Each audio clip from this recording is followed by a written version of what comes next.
Welcome to the Hong Kong On Screen podcast, brought to you by Hong Kong On Screen, a Los Angeles-based non-profit organization promoting films and culture of Hong Kong.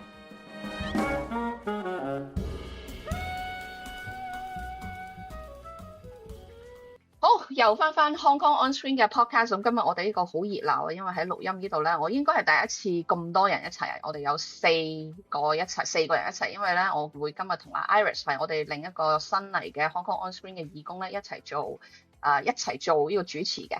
咁另外我哋嘉賓咧有兩位，而佢哋咧係嚟自好遠嘅地方啦，我稍為叫遠啲啦，因為佢哋兩個都喺澳洲嘅，一個係 Hester， 另一個係阿 C。Iris 先 say 聲 hello 先啊。Hi，hello，我係 Iris， 我係新加入嘅義工。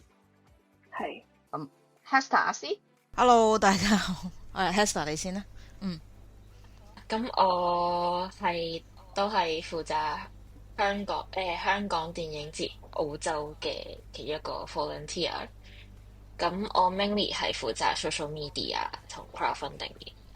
係，大家好，你哋好啊！我係阿 C 啊，我係其中一個香港電影節嘅澳洲呢一個嘅 founder 嚟嘅。係啦，你哋已經講咗你哋啦。其實咧，我係原本應該即係仲要講下咧，就係我哋今日點解揾你兩位上嚟做呢個 podcast 咧？因為我哋知道原來你哋喺澳洲咧都係即係主辦或者係舉辦咗一個咧好類似我哋 Hong Kong On Screen 做嘅電影節啦。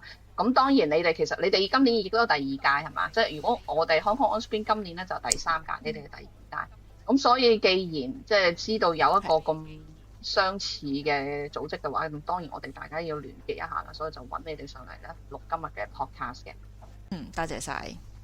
好，咁首先咧就想你哋介紹下你哋呢個組織先啦，同埋有啲咩契機令你當初去成立呢個組織咧？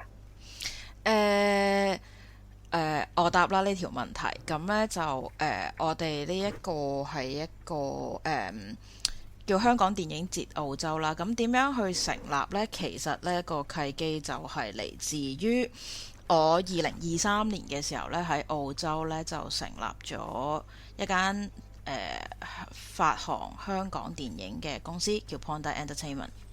咁佢就喺我發行呢一個香港電影嘅時候呢，咁喺澳洲啦，咁呢就有遇到好多嘅觀眾，咁佢哋都有同我傾過偈，就想我帶香港電影節嚟澳洲，即係想我喺澳洲度搞香港電影節。咁最初嘅時候，我嘅諗法就係哇！我連發行都搞唔掂喎，你同我講電影節唔係啩？我點識啊？咁樣啦，咁跟住就一路都拖咗好耐。咁但係就因為都幾多人去同我傾呢個問題，咁令到我都一路喺度諗，係咪真係唔可以喺澳洲搞一個呢？咁樣咁當時呢，其實就喺澳洲呢，有超過10年呢都冇香港電影節㗎啦。咁跟住就覺得又試下咯，咁咩都冇所謂㗎，唔試你唔知。咁喺呢個情況底下嘅時候，我就預咗我哋另一個嘅 founder， 咁叫 Sharon， 咁佢今日唔喺度。咁阿 Sharon 呢，其實當時呢就係其中一個 approach 我嘅人，就係同我 raise up 話想搞香港電影節嘅。咁因為其實 throughout 成年咧，都好多人都有 come across 同我傾過呢個問題，咁但係就冇一個係即係通常大家都係講下咯，咁你同你睇下，喂，不如搞個香港電影節啦咁樣，咁得個講字就冇人同我真係有落手落腳去做呢件事嘅感覺啦。咁我就會覺得，喂，我自己一個人去搞一個電影節，又好似唔係咁容易喎。咁跟住之後，咁我就好似又即係都係 struggle 緊。首先第一件事發行又未做好啦，咁跟住電影節又係一個全新嘅 area 啦。咁但係 Sharon 當時就比較有多啲 concrete 啲嘅嘢帶俾我嘅。咁所以我就同佢傾咗，我哋約咗出嚟，咁傾咗一次，即係大家嘅想法啊、理念啊，咁跟住就都係相似嘅。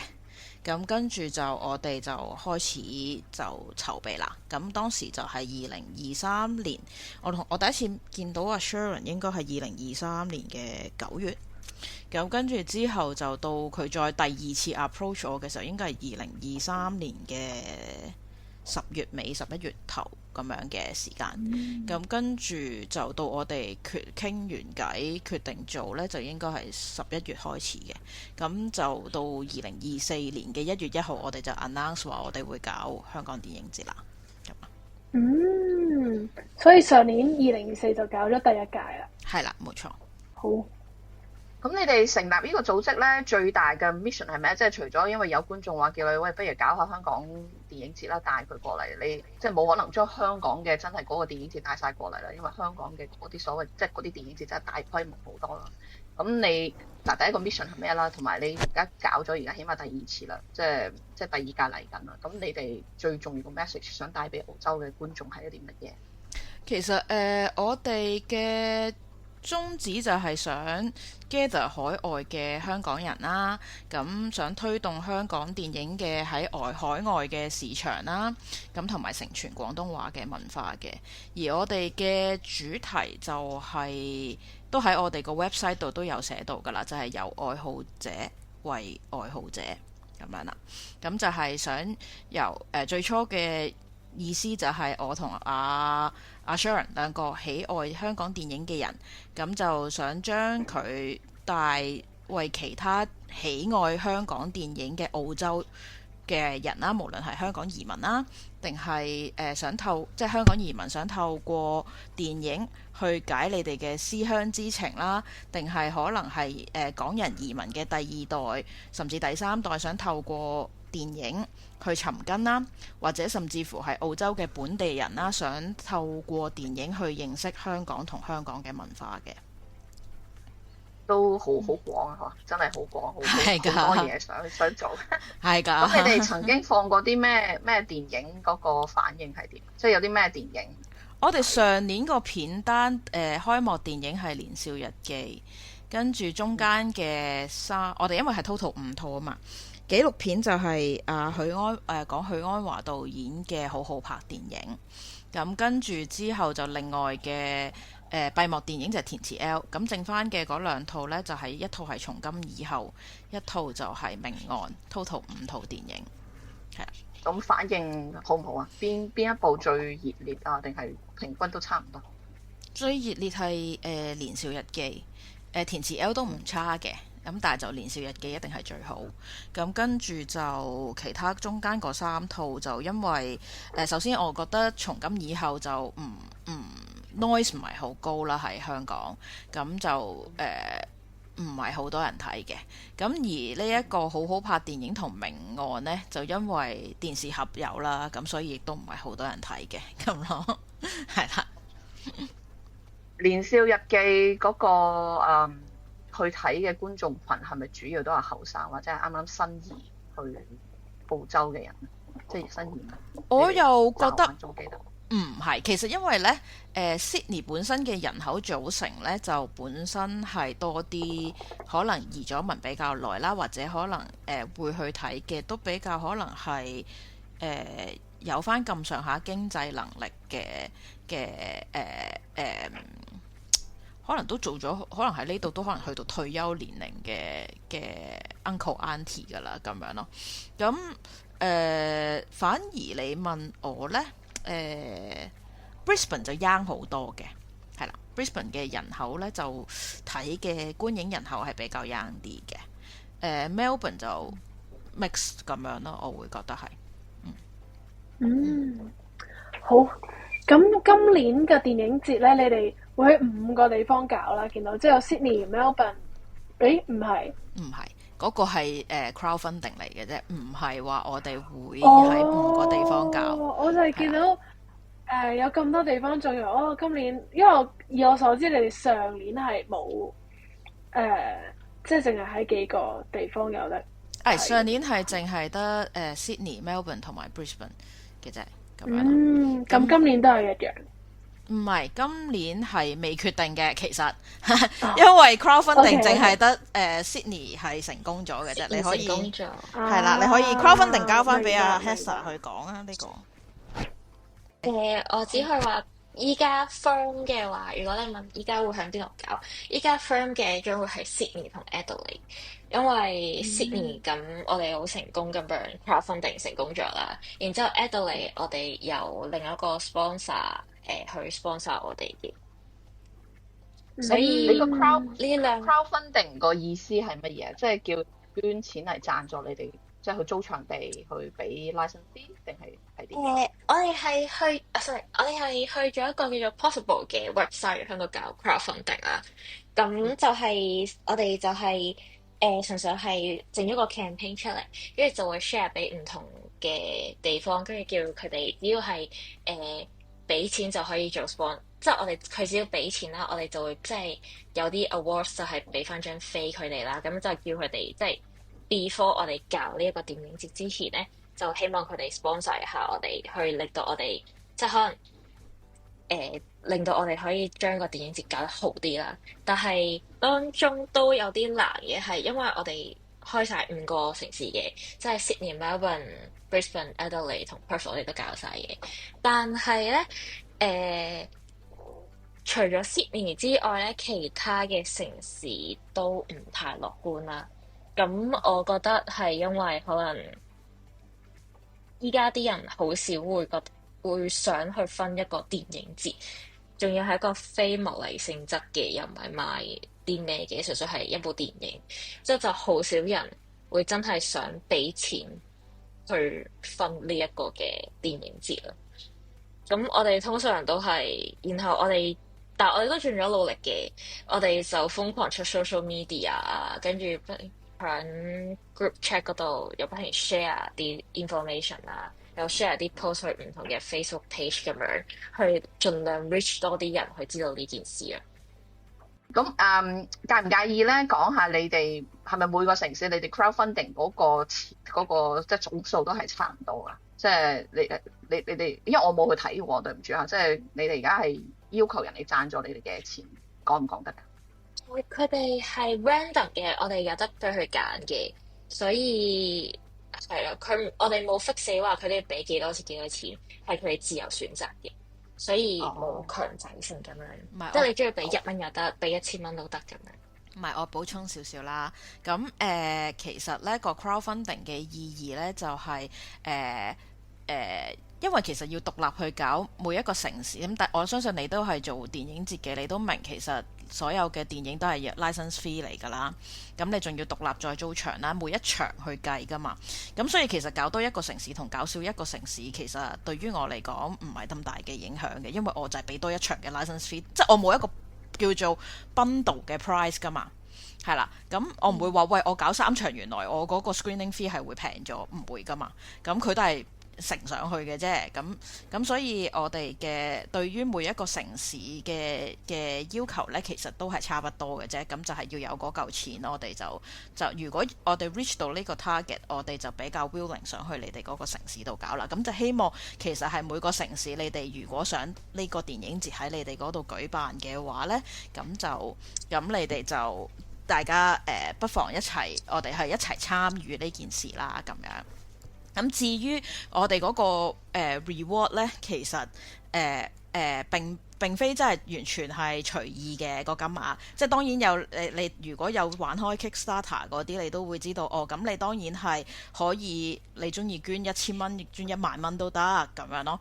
咁但係我哋其實咁，但係都係一樣有 reward 嘅 layer 噶嘛。咁我哋就有 postcard 啊，可能有我哋會鳴謝啊，咁跟住同埋有戲飛啊咁其實個戲飛本身同我哋嘅電影節嘅戲飛其實相差嘅票價亦都唔係相差太多嘅，即係可能你俾多幾蚊，咁你就可以去support 我哋個電影節㗎啦，咁樣啦，即係你只係比我哋原本賣飛嘅定價高少少咁樣咯，咁高幾蚊，咁你就可以 support 到我哋個電影節啦，咁就希望其實都係少少，亦都係預購緊個門票啦，咁樣咯。咁就希望大家可以願意去預購咗，咁我哋就令到我哋起碼覺得，喂，呢件事喺你哋嗰個城市舉辦係可行嘅咁樣咯。我就從來未諗過要用到呢個 crowdfunding 呢個方法，我哋都即係我要將佢帶下去我哋個 committee 傾，因為我哋從來未試過。我哋每次搞嘅電影節咧，其實係咁樣嘅。Hong Kong On Screen 一成立嘅時候咧，因為嗰個成立嘅時機嘅時候咧，都仲有氣氛，咁就有個熱心人士咧，就先俾咗一個錢俾我哋。當年唔係話好多啦，即係嗰個錢係當係我哋一開始成立嘅 operation fee 嚟嘅。咁我哋就一直由嗰個 operation fee 裏面咧，就去 run 咯。咁每一次放映咧，其實我哋個宗旨就係要即係回收翻個成本。即係譬如計好晒 license fee 加租場費幾多，咁我哋起碼 target 要賣到幾張飛，咁就不斷地去谷啦，咁啊叫人啦。咁但係當然你都知啦，有啲電影係冇人睇噶嘛。咁我哋第一屆嘅電影節咧，啲新片咧就基本上係即係入座率係非常之高嘅，但係咧。嗰啲舊片咧，即係香港人咧，即係譬如我嗰時我揾咗部超級正嘅烈火戰車，其實係啱啱推出嚟嘅 4K 嚟嘅，嗰啲人第一年，即係佢今年開始慢慢有唔同嘅地方開始放烈火戰車啦，可能有啲人知，你知唔知啊？即係烈火戰車係之前一個即係香港80年代一個好出名嘅張國榮、葉童啊嗰啲，即係非常之講緊佢哋性開放嘅時候嘅一個電影啦，咁。我哋第一屆就放咗，其實當時係全球差唔多應該係全球第二個公映嘅單位嚟，因為佢第一個係去咗歐洲嘅一個電影節裏面作為首映，全球首映。咁我哋咧其實係成個北美嘅首映啦，但係係冇人嚟睇，而且係即係蝕到飛起，因為因為佢係 4K， 而且仲要係全美首映咧，佢俾我哋嗰個 license fee 係非常之貴，我係未試過做一部電影咁貴。咁但係諗住係會有人有興趣睇㗎嘛，因為咁勁，同埋即係我哋第一屆嘅時候係張國榮啱啱逝世幾年啊？佢20週年啊？係咯，即係23年係咯20週年啊嘛，佢嗰時。咁即係其實我哋選嘅電影好多都係張國榮，以張國榮同埋梅艷芳為主題嘅20週年電影，但係結果係冇人嚟睇，係蝕到趴喺度。咁所以去到最後嗰兩場咧，最後嗰兩場咧就係我哋啲新嘅電影嚟。咁咧就即係冇辦法啦，因為真係蝕到即係睇見條數咧係場場都紅咧。咁去到最後嗰兩場新電影咧，就真係攞住個咪出嚟係同大家講啊，唔該你哋好多人多謝佢哋買飛入嚟啦。呢一場係冇蝕嘅，咁但係我哋其他嗰8場咧都係蝕到飛起嘅。唔該你哋可唔可以捐錢？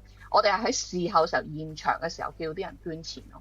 咁當然好多觀眾即係聽到我哋咁樣喺度嗌窮啊，喺度即係呢啲情緒勒索啦。當然有啲。就真係好多人抌錢落去我哋嗰個籌款箱，結果就係因為現場嘅籌款，最後可以抵翻我哋第一屆嘅電影節嘅成個即係嗰個開銷，可以係平衡翻。即係呢個係即係大難不死啊！即係如果唔係我哋搞完第一屆就應該即刻沉噶啦。但係就係因為現場即刻收到好多呢個捐款咯。咁但係我哋真係冇諗過係即係事前就已經要做好呢個，因為。你知即係賣飛好難估計㗎嘛，係咪？即係新片可能會多啲，但係最後都係好難講，因為而家尤其你都話啦，電視盒又有呢啲電影睇，跟住人嚟出嚟，我唔知道你哋個情況，但係 LA 咧就因為好大，佢哋出嚟睇一次戲咧都有排揸車嘅，即係雖然我哋揾個地點咧已經係叫做最中間，希望可以方便到唔同嘅即係居住嘅地方嚟嘅，但係都係要揸好遠，所以好難。咁澳洲其實都係好地大嘅，一樣都係會大家都會投訴你嘅地點係唔好咁樣嘅。第一次其實係真係好大嘅動力出嚟，所以其實真係23年嗰個第一屆真係要多謝我哋嗰啲現場觀眾啦，真係最後捐錢抌錢落去我哋嗰個投票上，最後將我哋可以收支平衡。於是我哋就搞到第二屆。咁第二屆咧個情況咧都同第一屆咧都差唔多，但係因為咧第二屆我哋成個電影個規模縮小咗好多，即係我哋減少咗電影，同埋因為之前我哋又有得即係放好多短片啦，好長啦，咁所以租咗好長，咁但係我哋去到第二屆咧就真係吸收咗第一屆咧，真唔可能再係咁 aggressive 啦，就第一片量減少，第二租嘅時間減短，咁所以咧就其實主要係因為間戲院同我哋關係好好啦，其實我哋好多場咧都係超時嘅。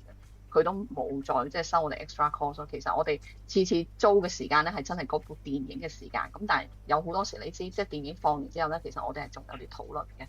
咁但係我哋都超晒時，但係戲院都隻眼開隻眼閉咁樣俾我哋。所以其實嗰度係即係兩方面都即係湊到咯，所以我哋先可以做到第二屆。咁而家嚟緊第三屆咧，更加啦，即係個片單咧一樣咧繼續減，即係我由10部第一屆減到好似第二屆好似係8部啊，即係我冇記得咧，都係10部嘅，但係我哋有幾部係去咗啲學校嗰度放，變咗免費唔使長租，咁但係成個成本係低晒，即係比起第一屆。咁嚟到我今年第三屆，而家我哋未確定個片單啦，但係我即係見你哋都係5部啫，我都覺得我哋唔使搞到咁大規模，要整到10部。你知其實搞5部嗰個即係人力啊精力已經係好多嘅咧，所以即係繼續減咯。所以唯有係咁樣，同埋睇到成個洛杉磯嘅氣氛係好淡。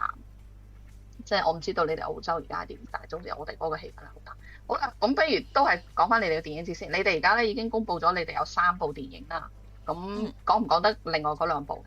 唔講得，因為根本係未傾好，係根本未傾好。係啦，我哋係一路捉焦嘅，即係我哋有傾過幾套，都一路捉焦啦。即係可能有陣時都我唔怕坦白講，就係 screening fee 咯。即係 screening fee，我覺得價錢太貴，咁就唔攞噶啦。即係你就算有 noise 我都唔要噶啦，因為根本係唔會 break even 咯。即係因為我亦都好坦白啦。咁其實首先第一件事，我自己係 Ponda Entertainment 嘅老闆嚟噶嘛，係啦。咁而我亦都最近亦都新成立咗，唔係新成立嘅係一間 partnership 公司啦。partnership with 另外一間就 Spiderweb Entertainment， 咁就成立咗 Spiderweb Ponda Entertainment， 咁亦都而家放映緊《看我今天怎麼說》啦。咁我已經有今年已經係我放映，即係我做發行電影呢一回事，已經係去到第三年。我2023年1月開始做，即係我會話點解當日 Sharon 會揾我，點解咁多人當日會揾我，要我去幫手搞電影節，其中就係睇中咗我。首先我應該傾戲已經比其他人容易啦。咁跟住第二樣嘢就係我同啲院線，因為我哋喺澳洲基本上長期都係做 private， 即係我公司啦，我係入唔到主流戲院嘅，我長期都做 private screening 嘅。咁所以我本身已經同戲院關係都幾良好啦。咁所以我即係盤數已經喺我手上面，都已經進化到第3年啦。即係只能夠用進化嚟講，即係由第1年你淨係做放映已經蝕到趴喺度，到第2年喂咁樣蝕落去唔得喎。咁跟住之後，然後你第2年又開始要尋找一個新嘅模式去做放映啦，即係去繼續行呢條路啦。咁再加埋做電影節，即係我做咗第1年，基本上條數又睇埋㗎啦。咁樣即係盤數都係我自己計翻出嚟嘅啲嘢。咁我梗係知道究竟幾錢係值可以做，幾錢係唔可以做啦。咁樣咯。甚至乎其實有啲嘢係我上年 OK， 我永遠都係第一次，我唔介意我俾貴啲咁樣咯。即係第一次。咁因為我要睇到盤數啊嘛，咁我梗係願意去試咗。哦，好啊，你開呢個價俾我，咁咪試咯。即係我覺得都可能回到本嘅。咁但係原來條數出咗嚟啦，你就算好有 noise 嘅，咁都唔回本嘅時候，咁你就知道嗰個價係你唔可以再掂嗰個價咯。因為戲院係唔會再平長租俾我噶啦嘛。係啦，即係戲院嗰個長租係梗咗噶啦，你已經知道佢可能會加價，但係佢唔會再減價俾你咁樣咯。咁所以戲院嗰條數就已經 fix 咗噶啦，即係已知啦，唔好話 fix 啦，即係已知你會係要俾幾多。咁你有一個公價嚟嘅，基本上係冇得講嘅，即係佢已經 set 晒喺佢網站。即係有時佢可以俾你走盞，譬如我話我要2個半鐘，佢都收我2個鐘，可以嘅。即係呢個我覺得，即係而家起碼我同我自己間戲院係咁樣啦。即係其實有時都係走咩嘅啫。係啦，即係都係佢唔出聲就算啦。係即係有陣時小位你同佢已經即係好似我已經租到咁熟嘅時候。我兩個半同3粒，佢未必會好抽稱我咁嘅意思嘅啫，只係咁。但係你可能再過到3個半，佢就開始有啲意見咁樣噶啦，已經咁樣咯。咁呢啲係我已知嘅嘢，即係個 variables 係你只能夠就係 screening fee。咁當然仲有另一個 variables 就係觀眾買唔買飛入場啦咁樣。咁咁呢個你亦都只能做一個 projection，我會話我會做個 projection 就係50% 入座率、60% 入座率、70% 入座率、80% 入座率同90% 個入座率，然後你去你對每一套戲嘅信心係有幾多個 percent 嘅入座率咯，咁你就會計到盤數究竟出嚟大概 estimate 到你大概係幾多，咁我會話有啲 license fee 係我一望完我就會知道得啦。收線啦，即係一係佢肯唔肯減，佢唔肯減就收線啦，咁樣咯，係啦，咁同埋我有個冇話俾我講講，因為你應該可能你嘅經驗更加多，因為你已經做開發行啦，但係我硬係覺得香港嗰邊嘅片商咧，好似佢哋同世界上嗰個價錢有，即係我唔知世界，我意思即係指美國啦，我覺得佢哋有少少係唔係好清楚依邊嘅狀況，即係譬如依邊一個好大嘅專係放呢啲即係藝術電影或者係國際電影嘅片商啦，叫 Criterion 啦，我相信可能聽過啦吧。Criterion 即係佢今期啱啱上個月咧，佢啱啱擺咗從今以後變咗佢哋嘅焦點導演嗰個。咁其實我哋都有放佢電影，因為佢係有晒王家衛同埋徐克，即係大部分啲電影，或者杜琪峰有一部分電影，佢而家都開始有咧。我哋問佢嘅價錢，佢只係即係唔介意可以公開，因為你 send email 俾佢，佢都俾個價錢，大概係350蚊美金嘅啫。但係我可以同你講咧，即係香港係啦，你老闆美國嘅物價咁低嘅，即刻喂你老闆咁平，喂 Hester 你快啲諗下佢啊！我話俾你聽，呢一個就係美國我哋撈緊係300蚊美金係350 350蚊美金，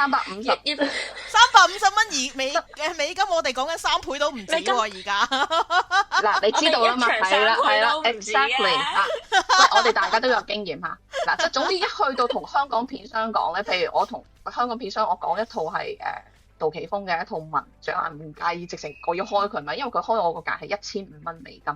咁你諗下係幾多倍嘅 criteria 文章？1500真係冇可能㗎，你睇到價錢又係可以即刻收線，真係唔使再講咯。1500蚊我即使我成個戲院我賣晒飛，冇錯啦，就係賣晒飛都係 cover 唔到佢嗰1500蚊嘅。冇錯，咁我仲要長租啦，咪係啦，即係啦，係冇可能係 cover 到，淨係佢個，所以我覺得佢哋一開個價咧，即係同我哋美國你諗下就300幾同1000幾蚊嘅相差。咁我同你講烈火戰車嗰啲都係類似咁貴啊，同埋另一部好貴嘅就係香港製造，即係以我記得嘅。都係咁嘅價錢，所以令到我哋嗰年咪大蝕本就係咁解。喂 Hester 我哋350蚊啊，要攞住呢個裝置啦。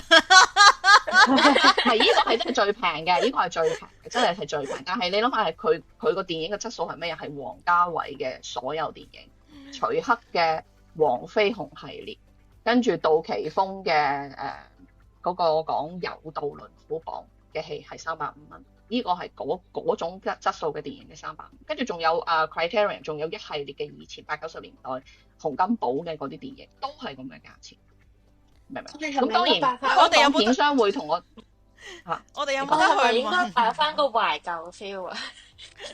我哋有冇得問佢攞片㗎？佢好似淨係得北美嘅啫，同埋一樣嘢就係舊片係香港人係唔會入場睇嘅。即係我哋即使係 Criterion 係個價錢相對低咧，但係我哋播過好多次，譬如我哋之前放咗個即係梅艷芳同阿楊紫瓊做嘅嗰個神奇女俠，係完全冇人睇嘅。我哋最後係派飛免費飛都冇乜人嚟睇，嗰場又係蝕到趴喺度嘅。即係因為我哋嘅長租係要俾嘛，即係即使係個 license fee 平啫，但係長租係喺度噶嘛，所以又係賣唔出飛，所以嗰個真係。即係統稱舊電影，所以我相信你哋放年少日記其實因為都過咗幾年啦，不過但可能因為你哋澳洲觀眾冇睇啦，所以就即係入場都仲係咯。咁但係你話填詞 L 就真係食住個勢噶嘛，你哋放嘅時候，咁所以入場一定人多。佢嗰時人氣好高，因為我哋嘅填詞 L 咧，可能係有史以來除咗時代革命之外入場率最高嘅一場電影就係填詞 L。唔係，因為年少日記咧，其實就我都遲㗎啦。其實已經唔係一個好好嘅 timing 去放。其實年少日記係2023年嘅11月喺香港上映嘅。咁我哋個電影節澳洲咧係我哋個電影就係2024年嘅7月先至舉行。我就話遲咯。其實已經係遲咗好多，不過就好慶幸就係佢個盒係未有嘅，係啦。係未上盒嘅。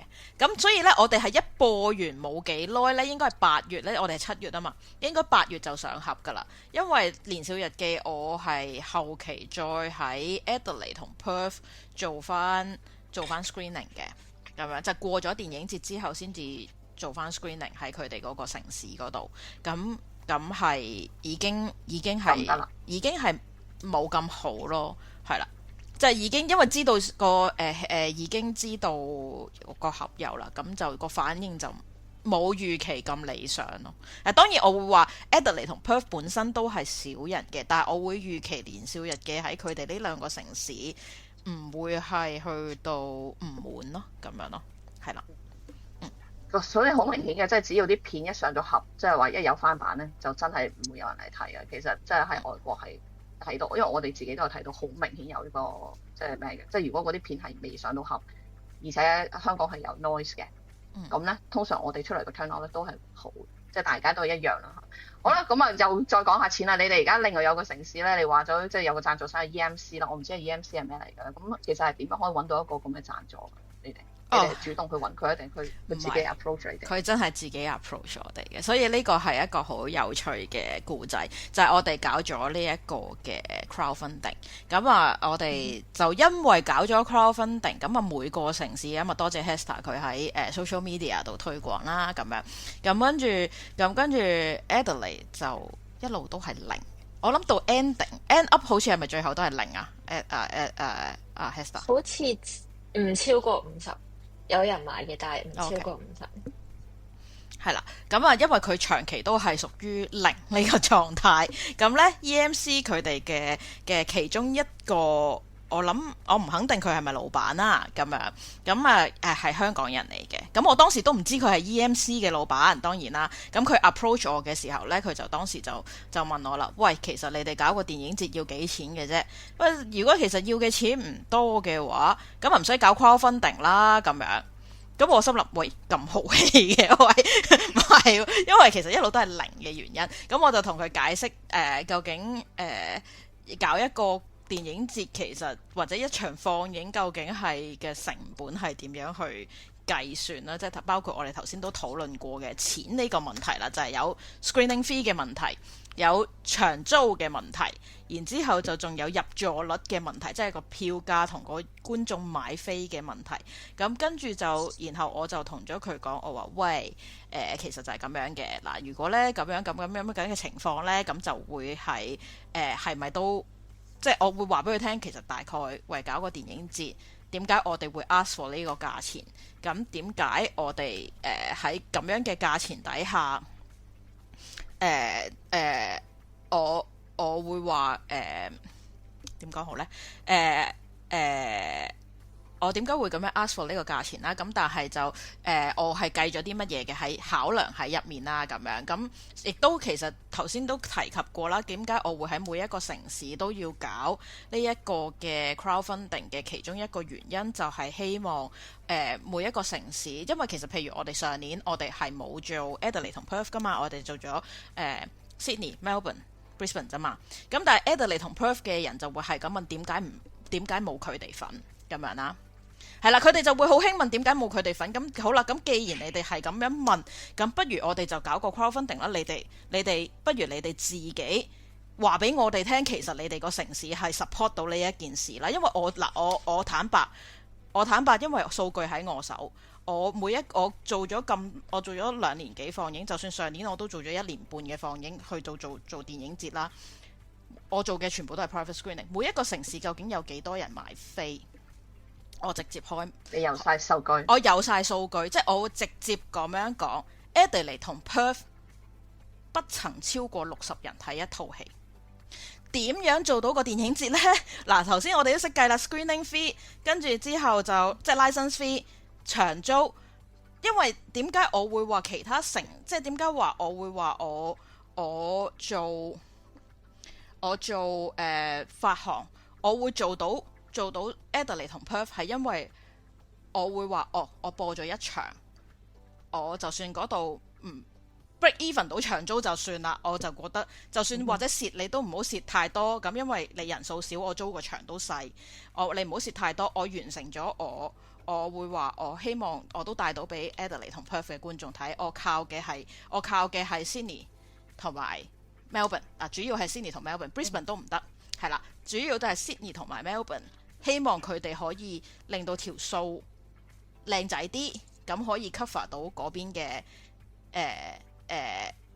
即係其實簡單啲嚟講就跑翻條數，我嗰個我買呢套片係澳洲嘅放映嘅錢啦，咁樣，咁所以我就話我嘅對佢哋嘅期望就係你哋 break even 啦，最好你就 break even 到個長租啫，我唔係要求你同我追到我話我買套片嘅錢，我唔靠你哋追嘅，其實即係我唔靠 Adelaide 同 Perth 追嘅，Brisbane 都係你都係 break even， 都係我都已經係我你吉底㗎啦，呢3個城市其實某程度上，咁當然 Brisbane 係好啲嘅，即係冇去到咁差嘅，真係Brisbane most likely 都自己自負盈虧到㗎啦，咁樣咯，咁甚至乎可以俾到少少即係幫補到啲嘅咁樣，但係其實真正最幫到票房手嘅話呢，係一定係 Sydney 嘅。100% 係 Sydney， 唔會係 Melbourne。上年就算電影節都係好勉勉強強地 break even 嘅啫，非常之勉勉強強。係上年係有盈餘，如果以城市計啊，城市獨立嚟計呢，有盈餘嘅話係 Sydney。Melbourne 都好勉強，可能都仲蝕緊啲添。Brisbane 就一定係蝕到趴喺度嘅上年。係啦，咁係啦，當 Brisbane 都無法自己喺一個電影節度自負盈虧到嘅時候， Melbourne 都仲要係勉勉強強，仲好似仲要蝕少少添嘅情況底下呢， Adelaide 同 Perth 你係我唔好意思得罪講句係真係唔 support 唔到咯，即係嗰個人口結構上係 support 唔到咯，係啦。咁或者當然可以話我唔夠能力去推到去好多外國人都去入場去睇呢個香港電影節啦，咁樣咯。咁好難係啦，即係好難，即係我覺得最大你有呢個心願，但係唔代表真係成功。雖然我會話我上年嗰個電影節係無論 Melbourne、Sydney 同埋 Brisbane 我都有見到外國人嘅蹤影嘅，咁但係唔多，個 percentage 都唔高咁樣咯。咁而我本身我係啦，即係差不多。咁你去到 Adelaide 同 Perth 真係得罪講句就真係我冇信心你哋係可以唔好話自負盈虧到，係貼近自負盈虧，我諗都應該有非常之大嘅距離咯，咁樣咯，係啦，因為你搞咁多城市係你自己飛晒去搞㗎，定係你就咁都係 remote 咁樣去咩就？我飛晒去搞嘅，即係上年係，因為我哋有導演分享會，但係我哋全部係線上嘅，咁只有我一個係識得處理呢個問題嘅啫。喂，咁你飛咁你嗰個飛嘅成本係電影節 cover定你自己俾？我會入咗落電影節盤數度嘅，但係即係去睇佢嗰個去睇嗰盤數究竟係自唔自負盈虧度嘅，我係計咗落去嘅。咁但係你話個資金來源，其實成個電影節嘅資金來源嘅分定，即係點解我會今朝同你講嗰個問題就係我話你話 Ponda 揾到 Ponda Entertainment 贊助，其實呢件事係唔正確嘅，因為其實係 Ponda Entertainment 直接分定緊呢一件事嘅，係啦，所以係完全係唔正確嘅。呢個真正揾到嘅贊助商係 EMC， 係啦。OK 係啦，仲要搞清楚呢個 Ponda Entertainment 同你哋嘅關係，因為我就係見到好似應該好緊密嘅關係，所以我就以為係啦，因為佢哋當初 approach 我嘅時候就係睇中咗我係呢間公司嘅負責人啦，係啦。咁我哋講下你哋嚟緊會搞嘅香港人短片創作大賽啦。我見到啱之前都截咗字，咁我想問下你搞呢個比賽最主要係咩呢？嗱，首先第一件事呢，我點解當初會想搞呢一個短片節呢？即係唔係短片節啦 ，sorry 講錯咗，係短片比賽啦。其實係源於我自身嘅經歷嚟嘅，咁。又要講翻我一啲古仔啦，咁就係我嘅 background story 係做咩嘅呢？我以前喺 TVB 做導演嘅，我係拍《金宵大廈》，我係拍《愛回家》、《知開心速遞》、堅尼地愛堅尼地啊、幕後玩家、姜啊呢啲咁樣，咁哇，原來係勁人嚟㗎！即係我係都係導演啦。咁我會話我係電視劇嘅導演咁樣啦。咁我嚟到澳洲咁其實我都唔係淨係得我一個嘅，咁跟住之後咁我都有其他認識嘅朋友都嚟咗澳洲，咁但係我會見到佢哋同我可能食飯嘅時候會同我傾偈，佢哋就話啦，喂，其實呢喺澳洲呢好搞笑㗎，即係呢我哋呢有呢個叫做咩Australia Screen 啊，唔係記咗添 Screen Australia 啊 Screen Australia 係 sorry Screen Australia， 咁跟住之後呢，佢哋係有啲 funding 可以俾大家去申請拍嘢，但係原來呢，我寫完個故仔乜呢，其實係好難先至受理啊！即係話佢其實唔係計你個故事質素，係睇你有冇同佢哋以前合作過。大佬，我新人嚟嘅喎，我嚟到呢度，我點樣揾一個同我合作過嘅人？即係仲要係同佢哋 Screen Australia 本身合作過嘅人，跟住先至有機會攞到 funding 喎。咁樣咁其實係成件事好唔 friendly 咁樣啦。咁其實我亦都認識唔少嘅喺香港係做開影視嘅，嚟到澳洲全部轉晒行啦，因為澳洲其實不嬲都冇嘢拍嘅咁樣啦，喺我嘅認知裏面都冇乜嘢拍咁樣啦。咁佢哋其實咁當然亦都係我另一個以前跟我嘅副導演啦。咁當然佢後期自己都做咗導演嘅。咁佢當時喺嚟咗澳洲之後，佢同我講佢自己拍咗套短片，都喺澳洲參賽，都好似都入圍咗一啲都幾出名嘅短片嘅 Film Fest 咁樣。咁我當時就喺度諗，即係其實咁好多人嚟咗澳洲之後，可能都轉晒行，即係我講緊係影視嘅人才啦。咁我有啲乜嘢可以想令到我，既然如果搞一個電影節，我希望其實係俾到呢一班人仲有一啲希望，其實可能仲有條出路嘅，即係你哋唔好放棄你哋嘅創作咁樣咯。係啦，咁我希望，所以我上年第一年嘅時候係目標淨係澳洲嘅香港人，即係我唔介意你做主創，我唔介意，即係你主創，即係或者你做演員，或者你做 editor， 你總之係 main role 嘅話，我都受嘅，但係我就俾澳洲嘅香港人嘅啫，只係咁。今年就因為大家就想好似，因為上年其實收嘅片都唔係多嘅，咁雖然今年就都唔算叫做多好多啊，咁跟住佢哋我哋成班就傾過偈，跟住就話其實究竟今年都係做澳洲嘅香港人啦，澳洲淨係澳洲嘅香港人定係香港人都俾啊，跟住之後即係 I mean 香港嘅香港人啊。咁跟住之後定係全球嘅？咁佢哋當時就第一下就嘅反應就全部都係答喂全球啊！跟住我玩咁大，即係雖然我係我提出先嘅，咁但係我就玩咁大咁樣啦。跟住之後我話喂搞可能咁，但係你哋有冇諗過點樣做宣傳先？你哋要玩到咁大咁樣啦？咁我會話我哋其實唔係真係 exactly 會宣傳到去到全球嘅，咁但係都我見到都有好似有加拿大嘅人投稿，香港人投嘅咁樣咯。咁就試下啦咁樣咯。咁但係本身嘅當初嘅原意係短片嘅原意係咁樣，係我咁樣，所以令到我會想有個短片嘅 section 咯，係啦。明白。咁依家因為我見你哋已經唔會再收片噶嘛，咁依家係咪就係等評判去即係決定結果咁樣？係已經交晒俾評判處理噶啦。我唔想再睇片啦，因為唔好要我再睇啦，係啦。咁知唔知大概幾時會公布結果噶？6月初。哦，咁都好快喎。因為其實我哋截止係 Hester， 我哋係4月截止定5月截止，我唔記得咗。好似係5月1。OK， 好，5月1號截止。係。咁你有冇話希望參加嘅人或者最後贏咗嘅人，佢你想佢攞到啲咩咧？喺呢個比賽。我哋其實因為資金嘅所限啦，我哋其實係冇咩獎品嘅。我哋唯一嘅獎品就係可以喺你哋嗰套短片可以喺我哋嘅電影節裏面放映咯。係啦，即係我哋有三套咯，我哋會揀3套可以喺我哋嘅短片節嗰度放映。咁而我上年其實做放映嘅時候，其實都有因為其實其中2個導演呢，都係喺 Space 喺 Sydney 嘅，咁我又 invite 佢哋嚟去同啲觀眾傾下偈啊、成啊咁樣嘅。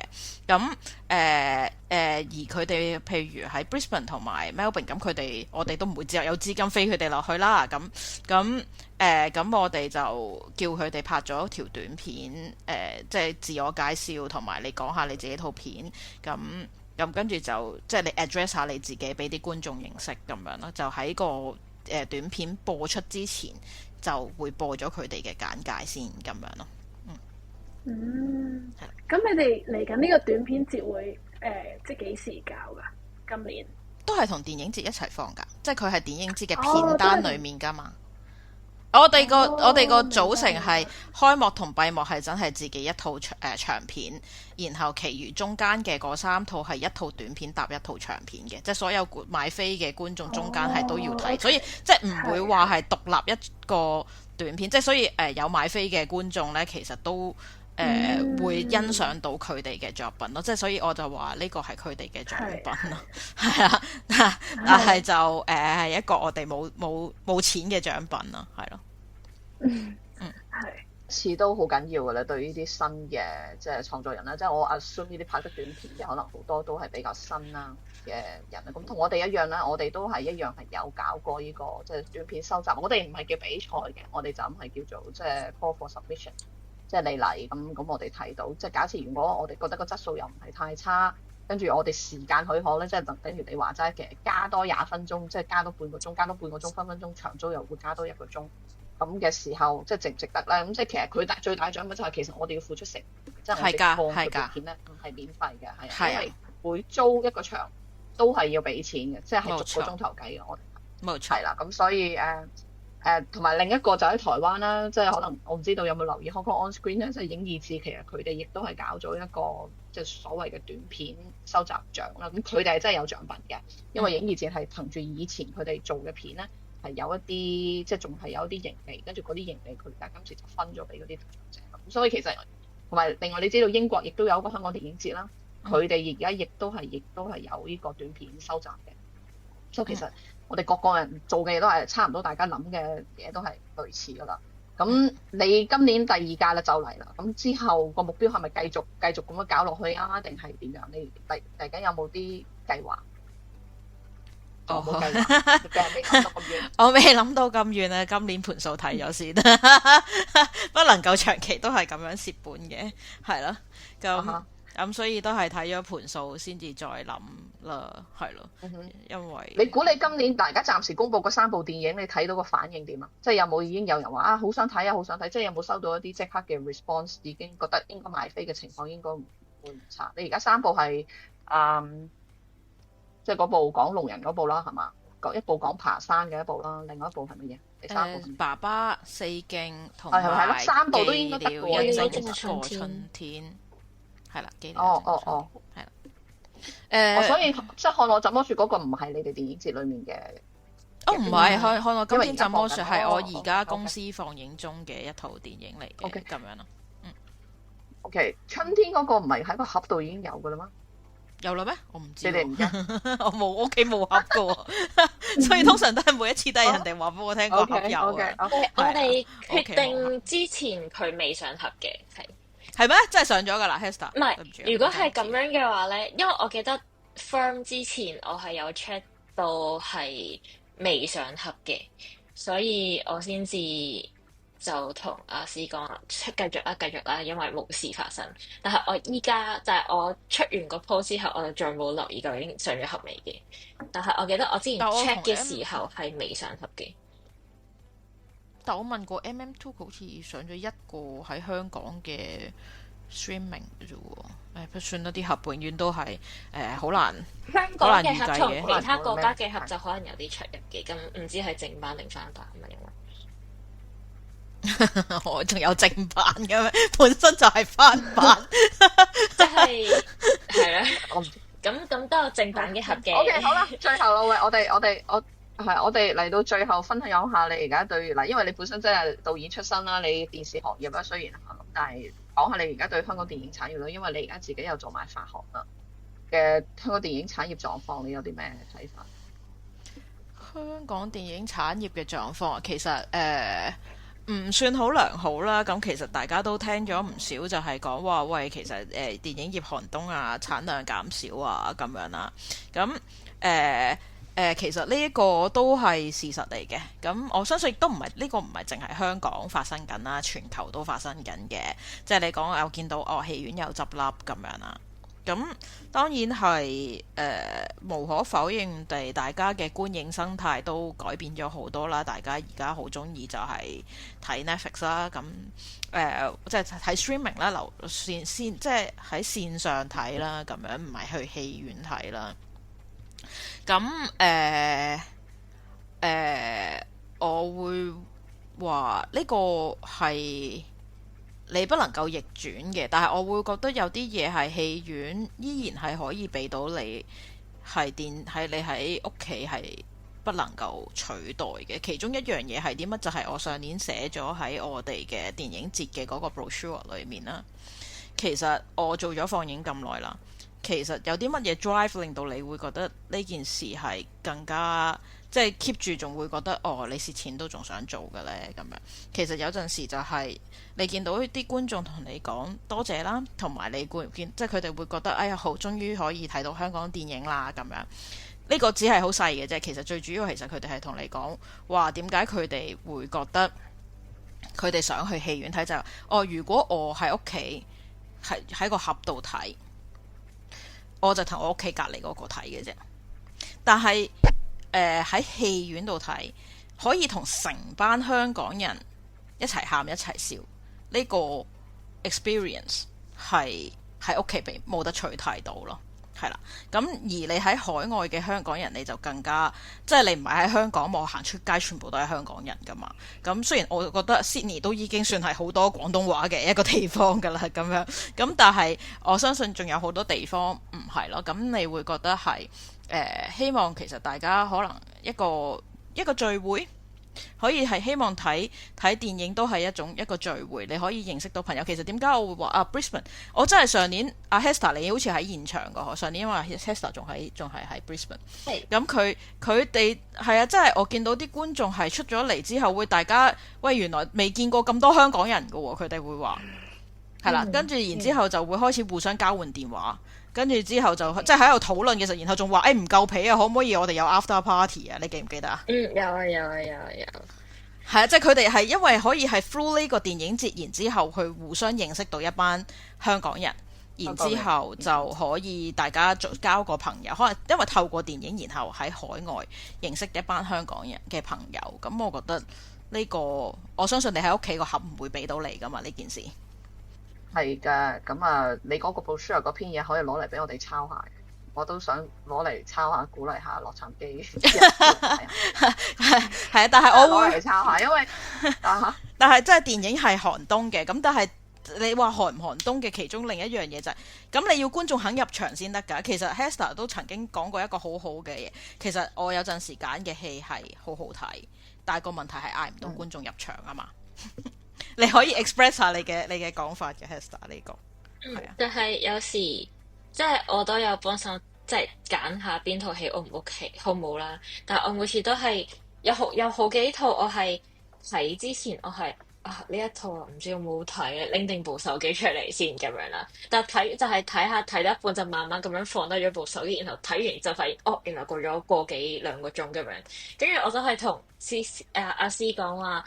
套戲好好睇啊！但係我真係如果唔係行咗去睇嘅話，我應該唔會打開部電影去睇嘅。跟住阿 C 就同我講話，依家揀片就係唔係睇下套戲好唔好睇，即係套戲好唔好睇係個重點啦。但係揀戲嘅時候，你都仲要睇下究竟嗌唔嗌到人入去咯。跟住但係原來我都覺得呢個嘢係好神奇嘅，係正正因為呢個嘢，我覺得香港有好多好睇嘅電影，就係啲人因為唔出名啦，或者宣傳得唔夠啦，跟住令到好多香港人都 miss 咗好多好好睇嘅電影啊！好似之前阿詩揀咗部無剃到，我都覺得好睇啊！但係我入場嘅時候，其實冇乜人真係入去睇噶啦。但係即係無剃到係一部唔係大，未必係大眾會想睇嘅嘢，但係佢係一套好好睇嘅電影。我覺得可能你覺得我誇張得滯啦，但係我覺得佢嘅好睇程度其實分分鐘同佢 The Last Dance 係差唔多。嗰套叫咩？破地獄係破地獄，我覺得同破地差唔多，好睇重會分分鐘好睇過破地獄啊！因為佢嗰日講人啊嘛，係咪？即係講董偉個成個經歷啊嘛。佢都係講父子啊，講家庭。即係而家香港啲電影都係圍繞住呢啲咁嘅議題，講兩代嘅代溝。即係其實同破地獄係好類似嘅，即係都係同一個仔同個老豆根本關係唔好，跟住個老豆個心情係點，嗰邊係點，即係大家互相溝通唔到。即係其實主題係好類似嘅，好似 Esther 話齋咁。但係你知道啦，破地獄個話題性係咪？即係其實真係唔知點解可以爆得咁緊要，可能真係黃子華嘅神力啦，係啊。咁啊，喂，兩位 Esther 同阿詩，不如我哋繼續 keep 住 contact 啦，大家盡量做好佢咧。即係我覺得你哋而家揀嘅片咧，我哋其實大家都係類似，即係大家都喺同一個 pool 裏面喺度揀嘅啦，大家都係喺度睇價錢咁樣點揀啦，係咪？即係所以係好類似嘅，所以我覺得都係大家係絕對係可以做到交流。咁香港 On Screen 嘅電影節係8月底到9月初嘅，即係我哋係放晒暑假之後先做嘅，即係喺你哋之後咯。